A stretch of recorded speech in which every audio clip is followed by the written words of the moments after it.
Hello friends, मी बघा मी बोंबलाची चटणी बनवत आहे. जे की सुक्कं बोंबील असतं ना त्याची चटणी बनवत आहे. हे बघा, हे सुक्कं बोंबील, वाळलेले बोंबील असतात ना तेव्हा ते मस्त झणझणीत होत आहे. त्याच्यामध्ये तेल, कढीपत्ता, टमाटा, कांदा, मीठ, हळद, कांदा लसूण मसाला, एक नॉनव्हेज मसाला टाकला तरी चालेल, आणि लाल तांबडा तिखट आणि मीठ चवीनुसार. हे बघा, मस्त वेगळी बोंबलाची चटणी होत आहे. तिखट झणझणीत हे पण.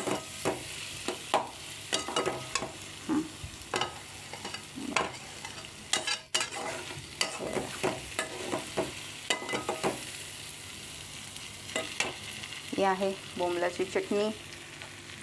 वरून आता कोथिंबीर टाकूया.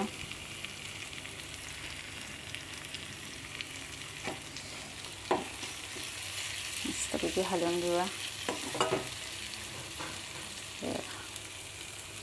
एकदम छान झालेली आहे सुक्या बोंबलाची चटणी.